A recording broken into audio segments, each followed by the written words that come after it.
Hello, everyone. Hi. Welcome to this radcast on the topic and prevention for and of catastrophic climate change. We're in the studio with Thor, and we're also joined by Elizabeth. Elizabeth, why don't you take it away? And this was kind of your inspiration, so why don't you give us a little overview of your thought process and how you came to this and where you're at, and then we'll just kind of jump in from there and make it a free-for-all. How does that sound? It sounds great. So, Jamin, we met at a Sierra Club dinner in Berkeley a couple of months ago when Guy McPherson was speaking, and you presented Radish.com's vision for saving the world and boosting us all towards radical collective consciousness, cooling the planet, and giving us a chance to reset human nature, really. The way that we live, the way that we treat each other, the way that we think about our role on this planet. And your passion and your enthusiasm and your energy were amazing, palpable. I have been thinking for quite some time that we're not going to make it as a species, that our chances grow dimmer by the day, I'm afraid to say. And I've been thinking about and working on and writing about how to come to terms with that and how to live in the lee of that likely reality. I am absolutely delighted to allow that you might actually pull something off, or other people like you. And if so, I think then we face a whole new set of challenges, but they'll be kind of cool challenges. They'll be fun to think about. But in the meantime, when there is this possibility, which is not insignificant, that we will not make it through, or that a lot of us won't make it through. It doesn't really matter whether it's all of us or not, whether humans, never walk the face of the earth again, or whether there's a new iteration. What matters is that those of us who are living here now may be facing some incredibly challenging times ahead.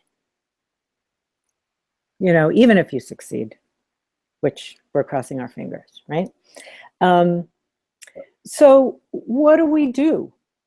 What do we do to prepare ourselves for something that human beings have never really had to prepare themselves for globally before?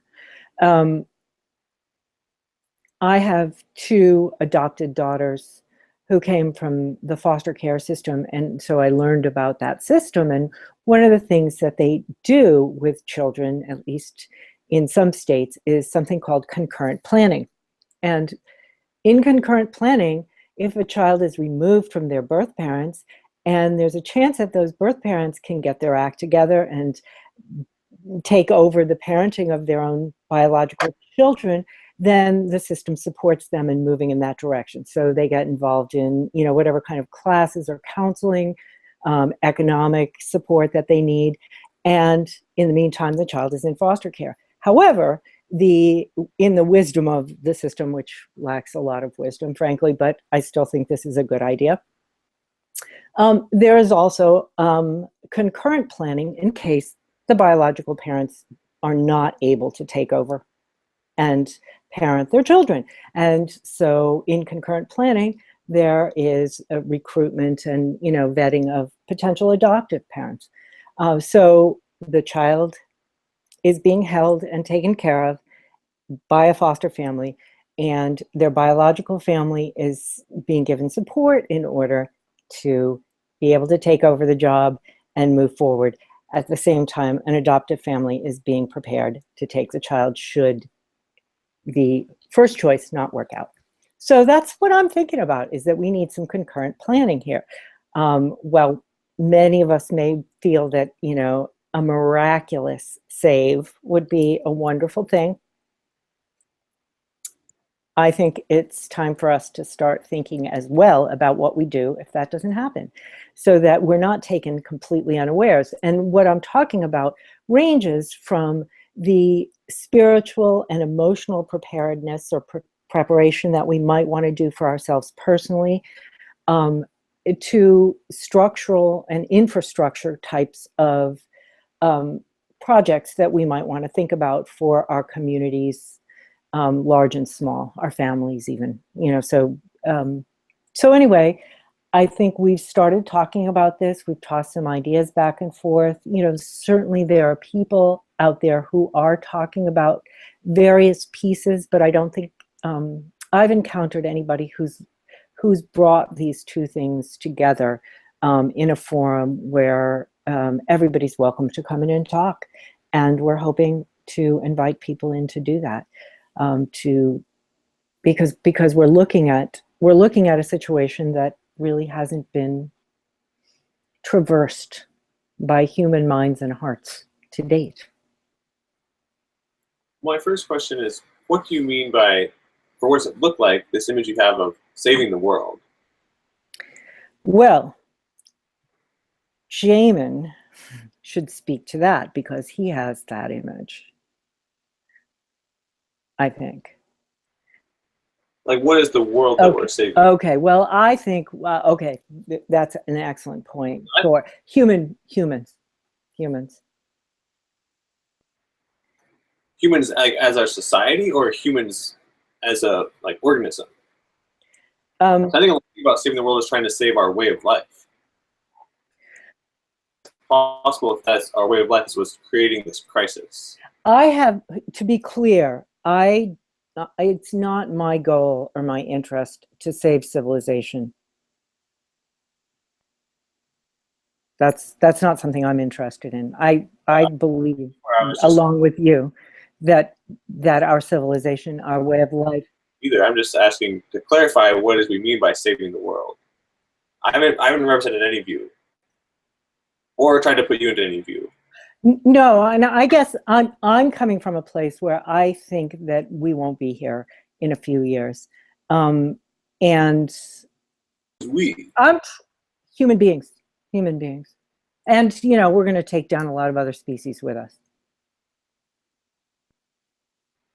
Yeah, the way that I encapsulate it is my goal, what I invite for the world to take on as our goal, is to save whatever can be saved, as much as can be saved, of life, of species, including but not limited to our own, ecosystems, systems like having a healthy working atmosphere, a healthy working a set of oceans, et cetera, save as much as we can of life on our fragile and dying world, right? So imagine, a patient, this would be kind of a gruesome, I can probably think of a better analogy is a house that's on fire, right?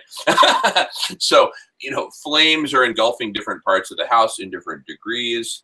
The fire department and the family could just kind of sit there, eating chocolate bars, watching the whole thing burn to the ground, or they could apply some water, not with a view to restoring the house to its pre-fire condition, but simply saving as much as possible of the existing structure, and heaven forbid, people inside, and animals and gerbils and birds and stuff like that. Save as much as possibly can be saved. That's the goal that I'm just putting out there in relatively unspecific terms. And I don't think you could even infer the possibility of saving civilization, because other than as a means to an end, because civilization is, as you articulated, that's the cause of the problem. The heat engine. It's the heat engine that's causing all this. Now, having said that, there are scenarios it is actually desirable to maintain some degree of civilization, like, for example, the scenario where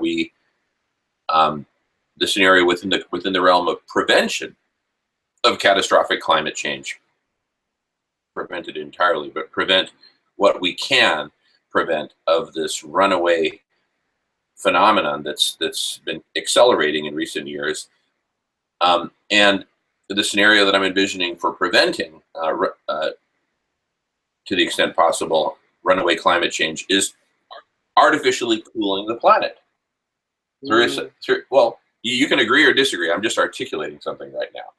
And one scenario for artificially cooling the planet is putting up massive arrays of thin film reflective material that can be unfurled in space, supported by satellites and other spacecraft, and controlled in such a way that we reflect away somewhere between 1% and 3% of the sunlight hitting the Earth, and thus forcibly cool the ongoing heating, forcibly reverse, stop, halt, slow down, reverse, whatever degree we can achieve of the runaway heating that's happening, which in turn is causing the release of things like methane. It's causing the melting of Arctic ice. And all these things are only making matters worse.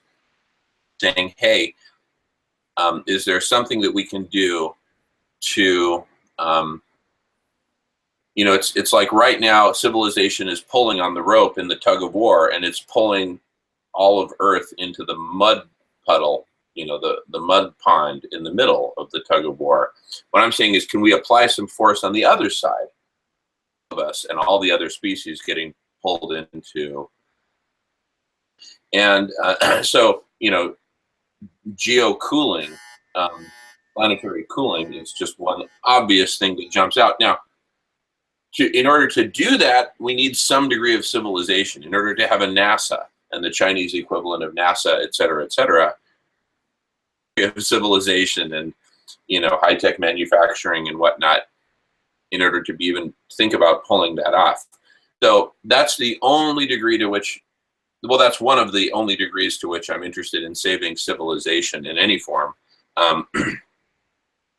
is that if we suddenly turn off civilization, then we turn off the global dimming effect of having all these aerosols from all the coal-burning power plants and tailpipes reflecting away a portion of the sunlight.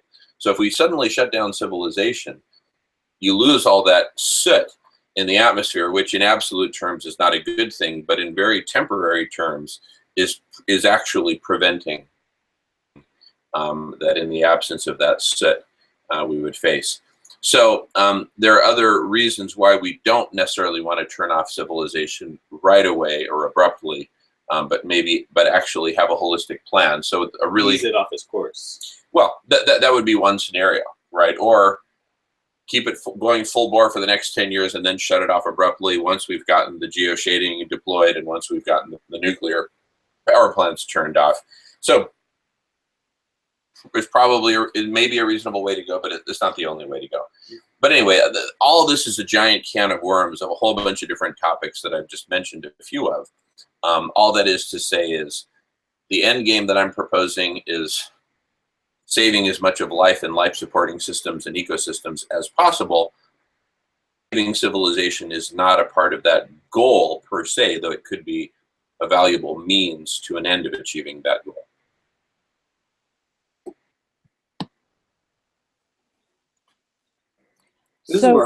Go ahead. In terms of how can we help people in their personal transformations?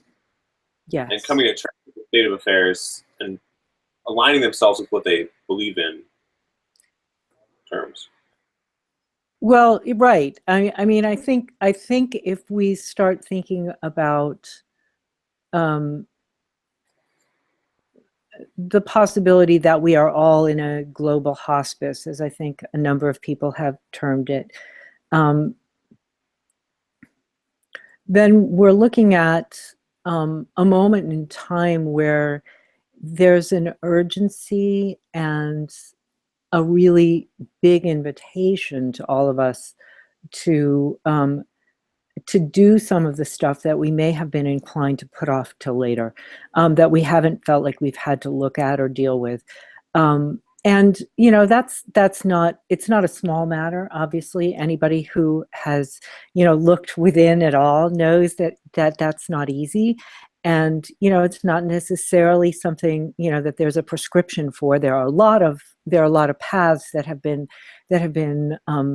that have been cut for us to walk down, you know, whether they're religious paths or psychological paths or spiritual paths, you know, whether they involve groups or teachers or counselors or our own inner work.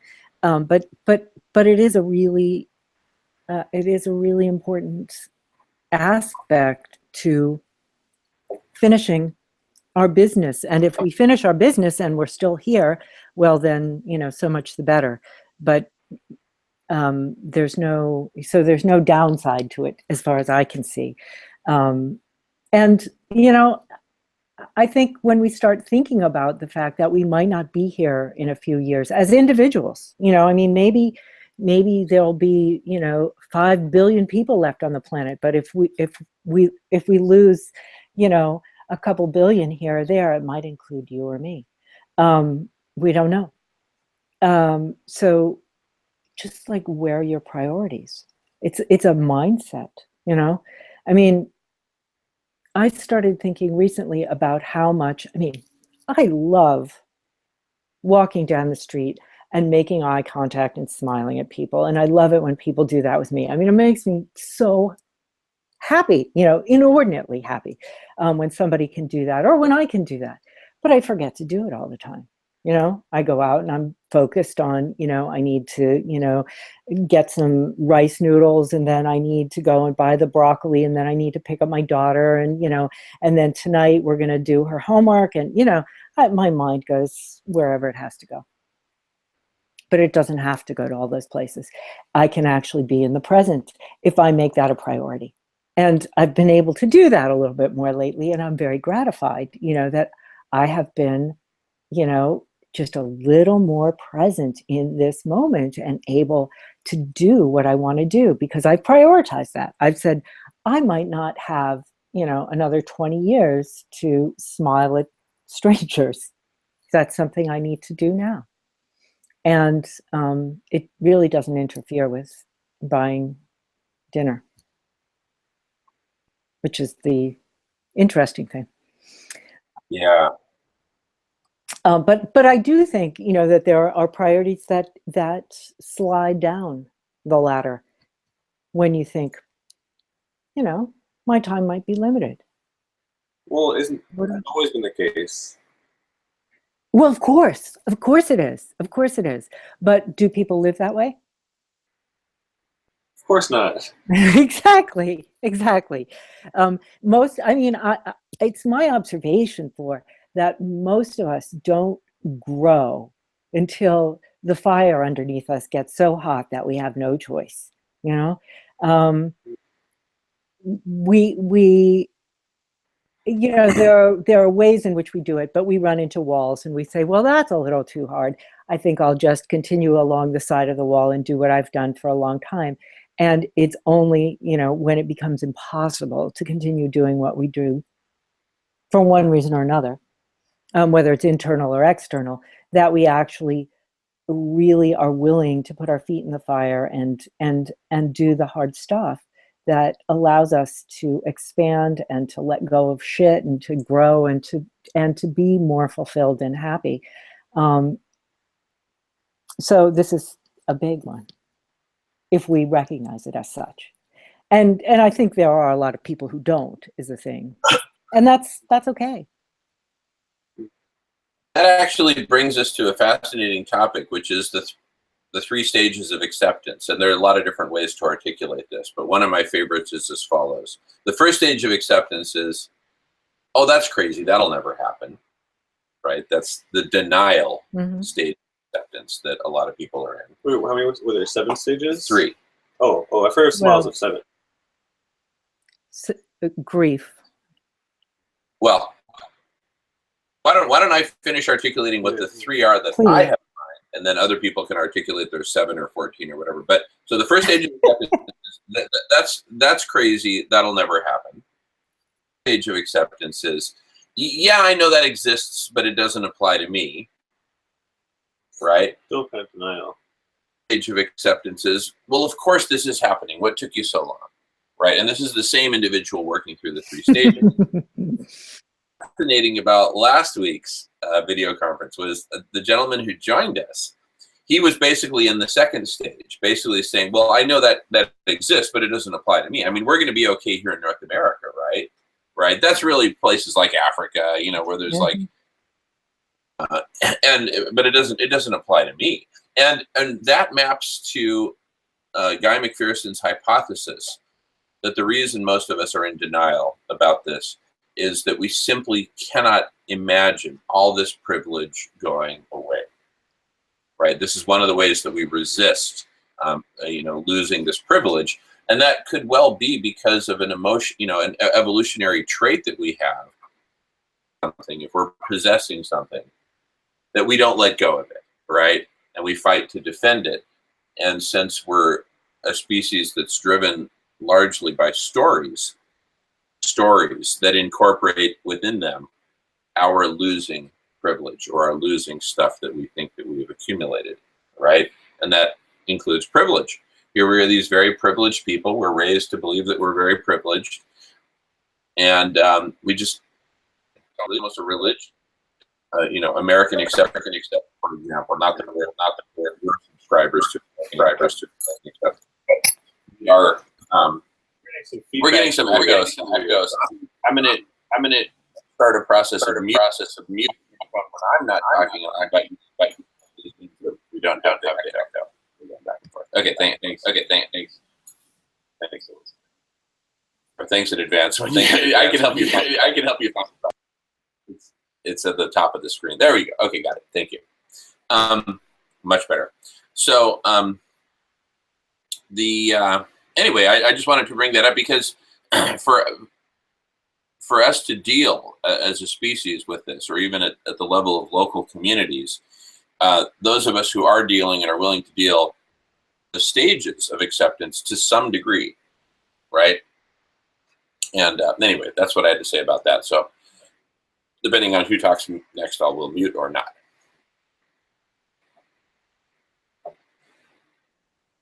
Thor, do you want to say something? Say something about what? Acceptance, denial.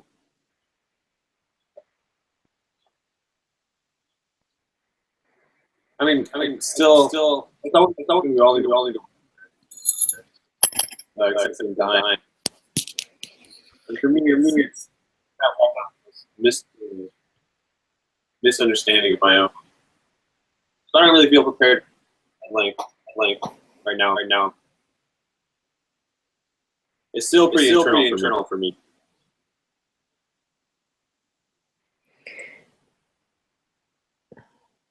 I'm sorry, but I actually missed about 90% of that. So the echo was because of the echo.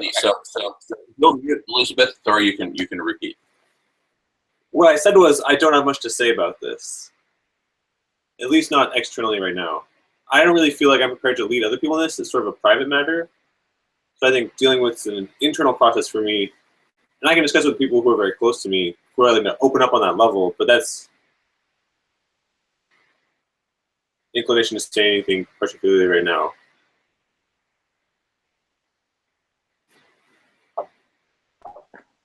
actually, that seems to me really like a very valuable statement.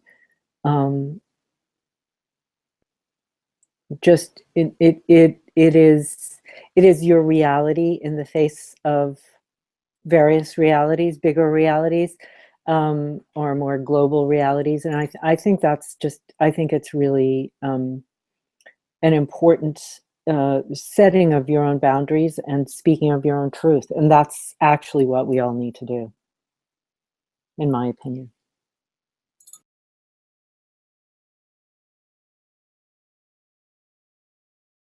Oh, sorry, we were muted. So we're all looking at the same picture supposedly, but we have different ways of looking at it. Exactly, and that's inevitable, I think. But I like people to talk about the picture as we understand it. So, speaking of which, we have a question from the internet. Elizabeth, with concurrent planning as a guide, Do you believe people should continue with their normal lives, their jobs, their school, etc.? Of transition. Well, that's a really big question, obviously. From my point of view, I think, first of all, that that falls to the individual. We all have to do this in the way that works best for us, or that feels most authentic or true to us. That's sort of my baseline here. And I find for myself that while my world is as it always has been in so many ways, it's very difficult to make the decision to do things differently. I've been considering making changes. I've certainly made some small changes, but I've been considering doing something completely different, but I haven't gotten there yet. So I think it's very much a personal choice. If I may be butt in, I think at the root of this problem is a large part because of this concurrent type planning, where we're treating these outcomes as probabilities. We're saying, oh, there's a chance we might not make it. There's a chance we might die. When really these are just not, they're states of the world. They're beyond certainties. They're just the state of the world. And so when we're acting under this, we give more weight to various actions based on the probabilities we think things are going to happen. So we're under this illusion that we might make it, or there's some sort of society that might. Yeah, I'm not sure we might make it. But we're under these illusions of the world being certain ways, we're going to act differently. Instead of just being fully in line with this is the way things are, and I'm going to do what I feel I should do right now. So is that the way that you feel, Thor? That this is what's going to happen and you need to prepare yourself for it? I'm not sure what we mean by this. We're talking about dying, then yeah, I feel I've been trying to come to terms with that for a long time. But when is it going to happen? Due to what source? There are, I think as far as the 3 stages, I might fall into the second one. I think largely because I had the specific Northwest bias, where I feel we kind of are in the Garden of Eden. Timing of collapse, we will be later on. But how to survive in that kind of environment is also a big thought. I'm wondering if the person who asked the question has an opinion.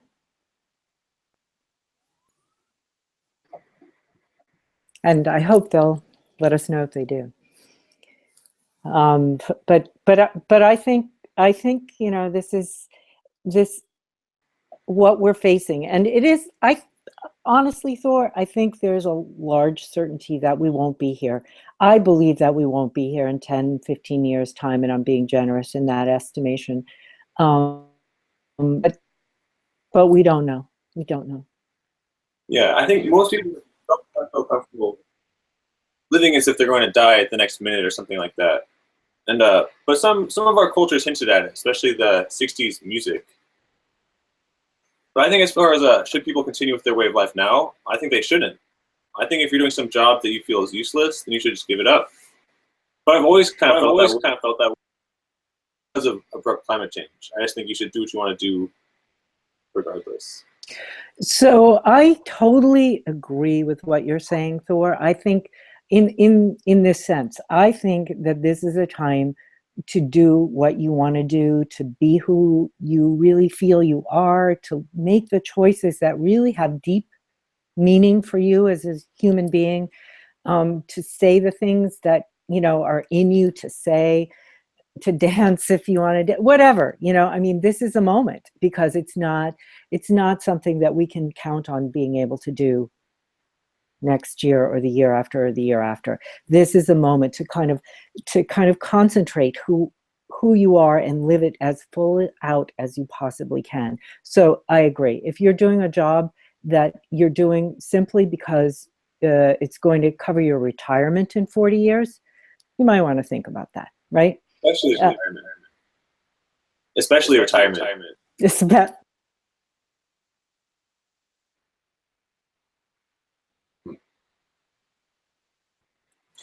And that also, I would say, is part of doing your own personal work, is looking at what is my life about? Like what did I come into a body to do? Like what matters to me?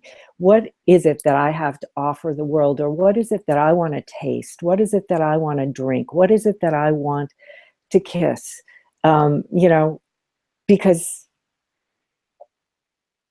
otherwise, it's gray. It's really gray. And we might as well have a blast.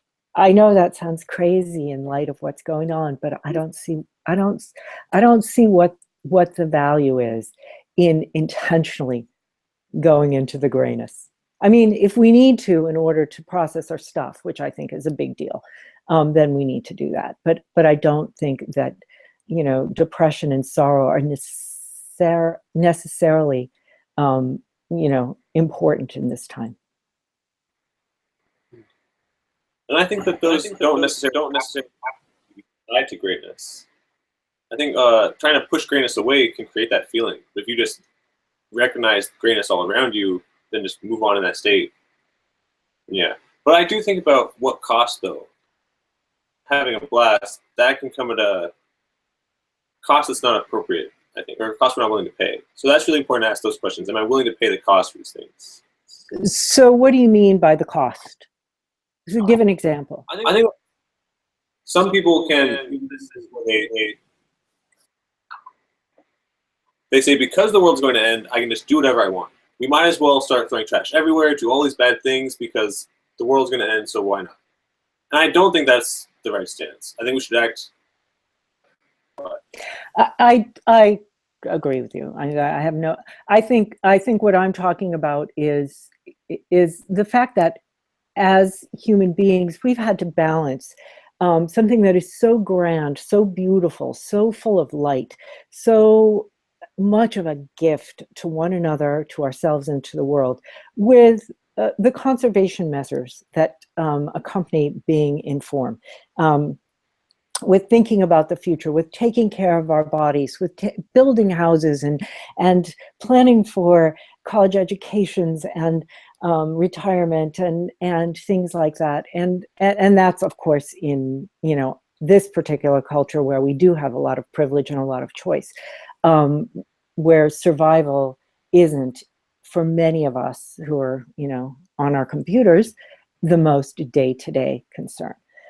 But so I totally agree that this is not licensed to behave badly. What I'm suggesting is it's an invitation to tap into what is truly beautiful and transcendent in our humanity. And it's embarrassing sometimes. It's something we tend to shy away from.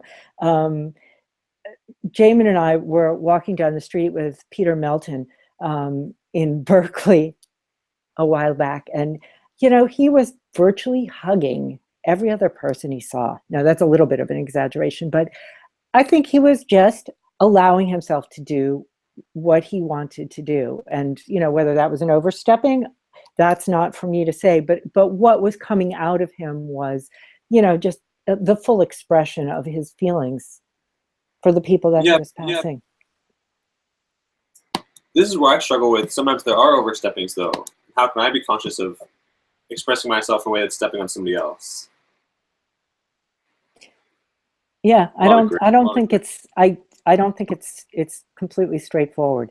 This is not a simple matter, and yet this is why perhaps we have such extraordinary brains and hearts, and we can work with them, and this is a challenge of the moment.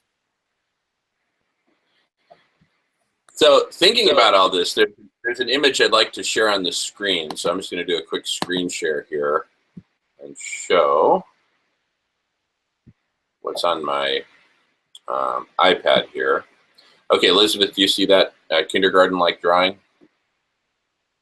I'll take that as a yes. I know you're muted. But anyway, so this just shows like the number of people who have accepted that catastrophic climate change is a reality, and that, you know, the 3 stages. Yes, it impacts me. So right now, I would posit that we are somewhere in this zone right here in A. I don't know where exactly we are, but Agreed. yeah, we're in the minority. Conversation about preparation and preparedness and prevention and all that. It's one kind of conversation when it's happening. You know, let's just call it conversation A. Conversation A is that conversation that happens when we're a small minority and we're, you know, basically treated like, you know, Krishnas or something. All right, you know, you can believe that if you want, but, and, you know, just don't let your incense waft into my living room. If you want to do it at People's Park in Berkeley, hey, go for it. Now it's going to be a whole different, and of course, on a separate you know, weekly series that we've got that we're also going to be publishing on howtochangetheworld.org, the Guy Fawkes and Jamin Show. A major focus is accelerating these stages of acceptance. Let's move through the courses of this meal of acceptance as quickly as possible. Let's, you know, alert people so that they have at least have an opportunity to know. And then we'll be in a whole different zone when we're in stage B, when it still may not be a majority, but it's a critical mass, right? And, you know, like where, I don't know, 20 to 40 to 60% of the population is on board. And then you've got a whole different conversation. And then, of course, C, unfortunately, I don't think we're going to hit zone C until we've got real catastrophe. So dark and powerful are the forces that are opposing this collective realization of what's going on, right? So anyway, I just wanted to throw that picture up on the screen, and I'll go back to. I think that, you know, I would concur with you about where we are. And Jamin, I would also say that, you know, the work that one feels called to do, I mean, it's very individual, but the work that one feels called to do will probably change depending on where we are. And right now it seems like, you know, part of what needs to be done is to keep saying, you know, wake up, wake up, wake up. There's, you know, there's really, there's something happening here. And someone like Guy McPherson is, you know, is working tirelessly to encourage people to look at facts. Sam Karana, the same thing. And people like Carolyn Baker and Deb Ozarko are encouraging people to look at the emotional trajectory that accompanies this particular time and place. So, you know, I mean, and there are plenty of other people. I don't mean to exclude anyone who is devoting themselves to this work. But I think at this point in time, you know, the word that I used when we first started talking was ignite. You know, it's like this conversation, because as human beings, we have so many resources. We have so many ways of thinking, of dealing, of interacting, of creating, of building, of dissolving, which may be really our challenge at this point, as opposed to building. You know, but there's so much, you know, but your diagram demonstrates how little of that so much is really in play. And so it may be our job to kind of beat the drum and encourage people to begin to devote some of their own personal resources, inner as well as outer, to considering what's next. Yeah. And I think, to use another metaphor, as we're transitioning from spring to summer, it's getting warmer. The metaphor is, let's say we're in the, you know, the snow cone business. We sell snow cones to people. Well, in the middle of winter, you're not going to find that many people who want an ice cold snow cone. They're plenty cold as it is. Thank you very much. More like cup of hot chocolate. If you have that, then I'm interested. As things get hotter and hotter, our product is going to increase. And the metaphor here is not that we're literally entering a summer like any other summer. We're entering a summer potentially unlike any other summer, because we might have an ice-free Arctic this summer for the first time in human history and in millions of years. And that would literally turn off the northern air conditioner of our planet, of planet Earth. And who knows what kind of catastrophic effects that's going to trigger. But what I'm saying is, in the midst of all that happening, more and more people are going to be like, wait a second, something really is happening here. Maybe Donald Trump and Rex Tillerson were not 100% correct when they told us we could just ignore all this hoax that all these hoaxy, corrupt scientists are trying to shove down our throats. Then a lot more people going through the stages of acceptance, because reality is just staring them, and not just staring in the face, slapping them in the face.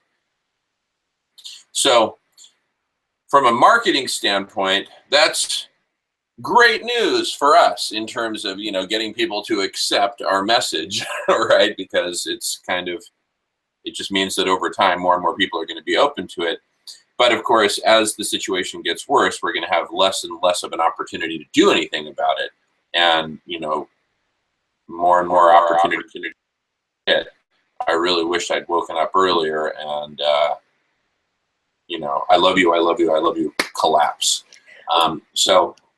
And that's how, it's going to happen the way it's going to happen, Yeah. I mean, and we can only do whatever it is that we're able to do, whatever we feel is right for us to do and to offer, and it will be received or not, and absolutely, the climate is going to convince a lot more people than you are or I am. Absolutely. Yeah. So we wait, we see, and and we do what we need to do right now, as do other people who are aware. We do tend to wake up in droves also, though. We look at all these Renaissance movements in France in the early 20th century, or even the computer boom in the late 50s and 60s. When somebody sparks that genius, sparks that fire, the whole village is alight.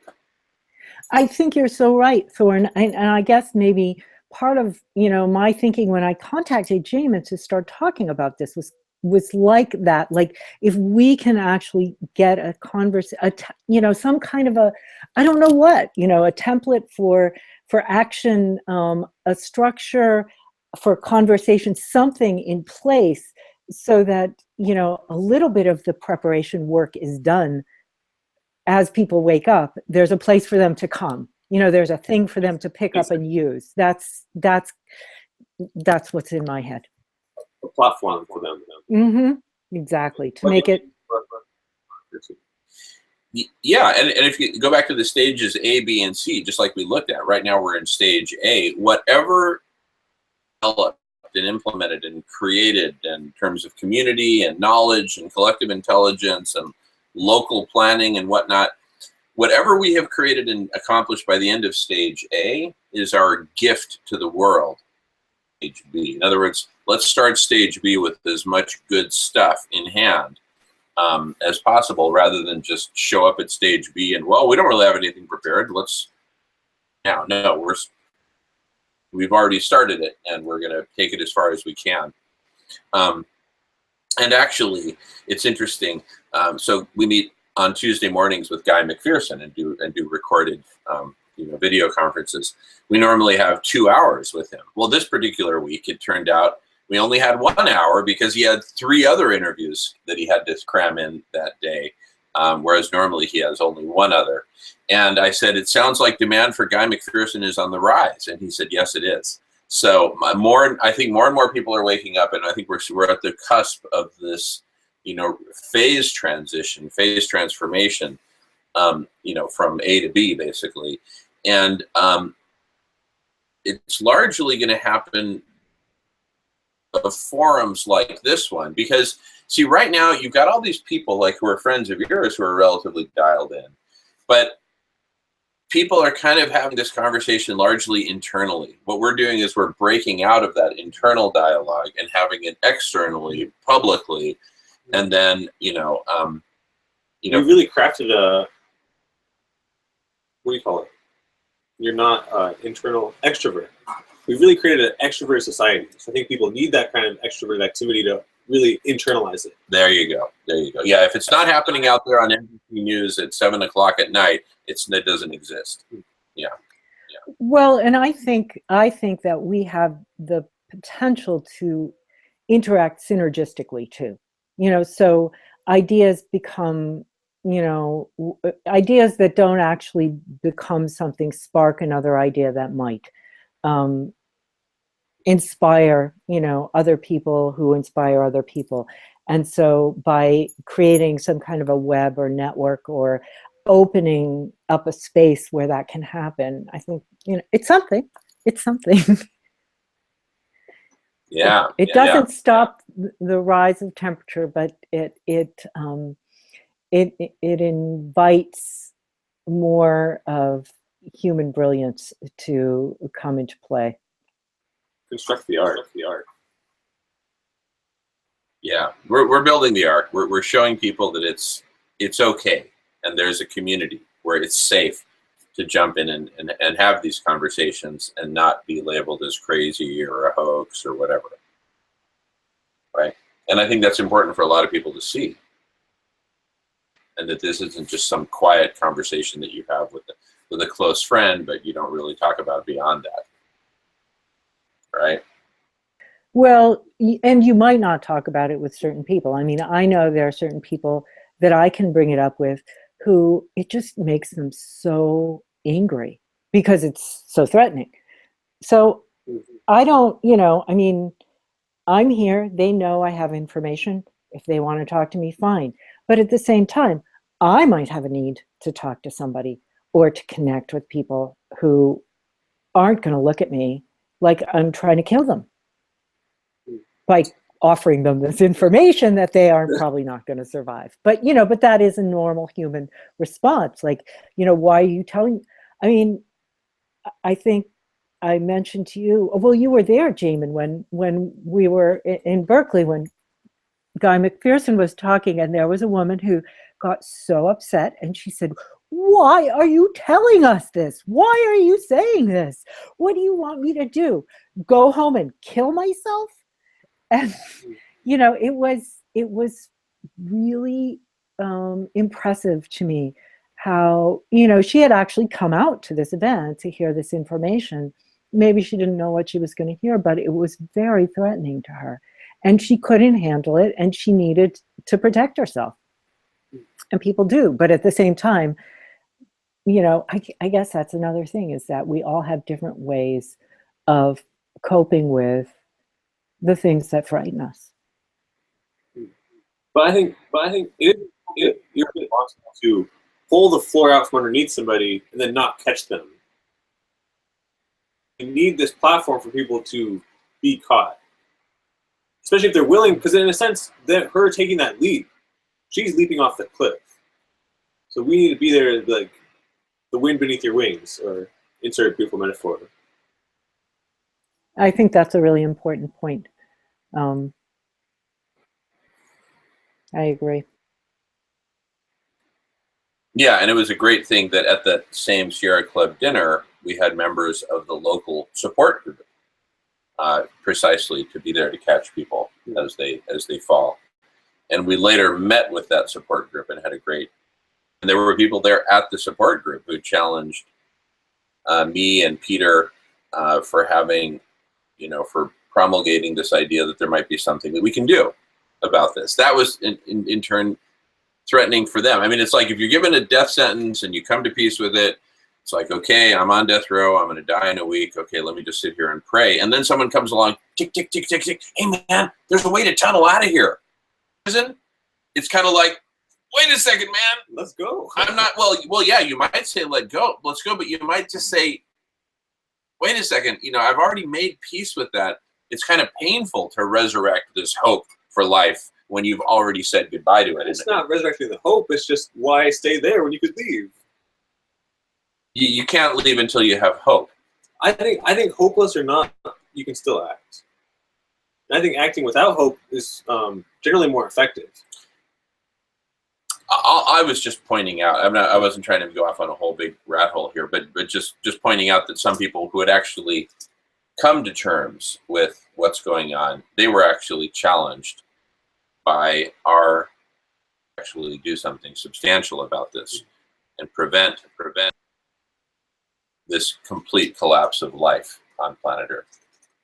So we're complex and we're different, and and we're all facing a situation where we're going to be under a lot of pressure.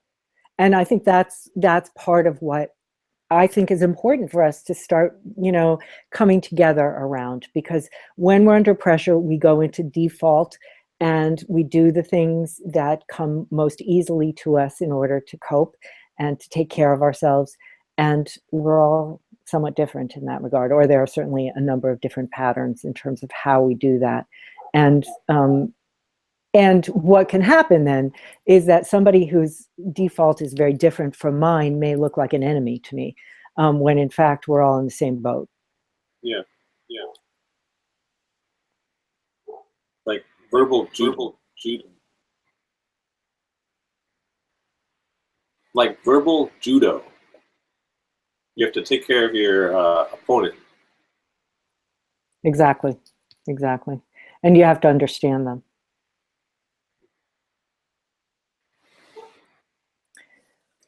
One of the things that we were talking about. Oh, go ahead, Elizabeth. Mm-hmm.